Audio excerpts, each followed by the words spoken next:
Good evening, Ossatube. Ever since the beginning of Cockygate, supporters of all of the authors in question when it comes to the trademarking epidemic have been coming out of the woodwork saying that all of these authors have a right to protect themselves. And these supporters are not wrong. Every single author has a right to protect themselves. The problem here is that all of these authors with the trademark epidemic are getting the wrong kind of protection. And from what I can tell, all of them are getting that wrong kind of protection for all the wrong reasons. Authors have a right to copyright their books, not trademark singular words in their titles. Here's the difference.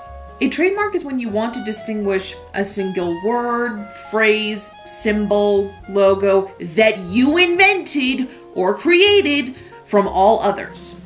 Here's a perfect example. So it is a poltergeist. Not quite. The entity in this house was born specifically out of Francine's sexual frustration.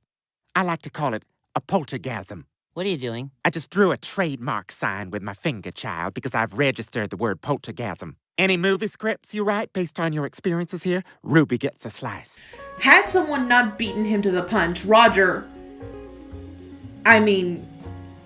Zeldestein, could have trademarked the word poltergasm because it would have been the first time that word was ever used, period. By doing so, he would be entitled to compensation for every use of that word in a project that makes any form of money. Arguably, you could trademark a word that already exists if you're using it in a way that it's never been used before, but proving that would be pretty damn difficult. Felina Hopkins is not using cocky in a brand new way. Her Cocker Brothers series uses the word cocky to refer to the arrogant natures of her leading men. Cocky has been used to mean arrogant since 1768. So unless she's a 250-year-old vampire, she certainly didn't invent the word. Same goes for forever, which is a 1,000-year-old word that has always meant eternity. The word also applies to the word shifter, since it is used to mean somebody who can change their form, and has done so since the word shapeshifter was coined in 1887. None of these authors who have trademarked these words have invented or even reinvented any of these words. In short, none of these authors have a right to trademark any of these words. What they do have a right to do is copyright their books. Copyright protects original works of authorship, which can be anything from a book to a computer program to blueprints for an architectural structure.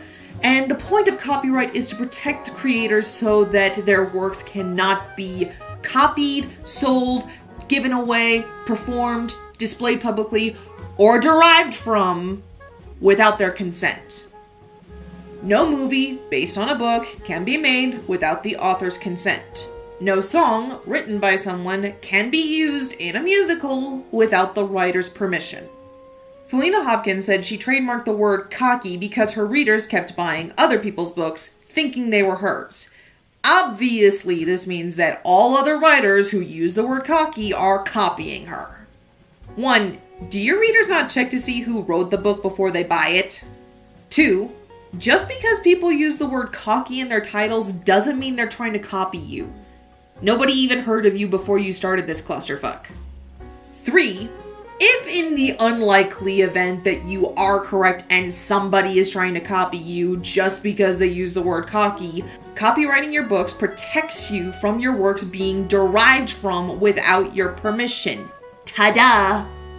That seems to be what you claim your whole process is for. So, yeah, copyright should cover you.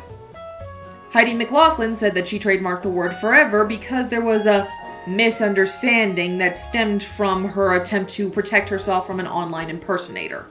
1. Neither trademarking nor copywriting can protect you from an online impersonator. What you're looking for is a cease and desist, and depending upon how they represent you, a restraining order.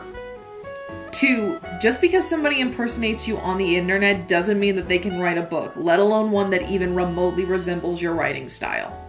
3.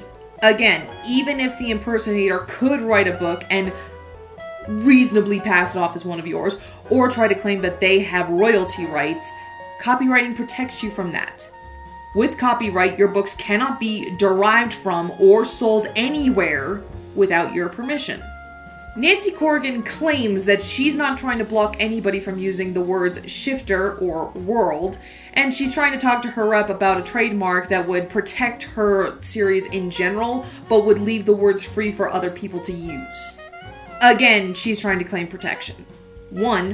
What's the difference between blocking words from being used in a title and blocking words from being used in a series?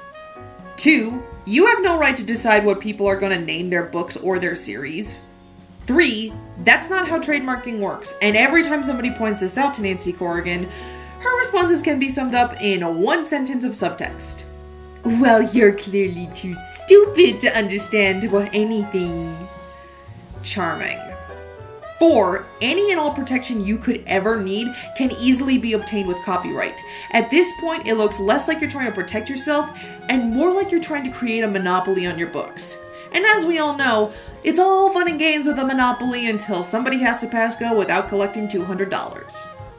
Authors and creators around the world have a right to protection. The right kind of protection. What they don't have a right to do is claim ownership over words that are part of the public domain and dictate what people are allowed to write. If you want to protect yourself as a writer, go apply for copyright with the Library of Congress. You can do it online in about an hour. Don't trademark centuries-old words.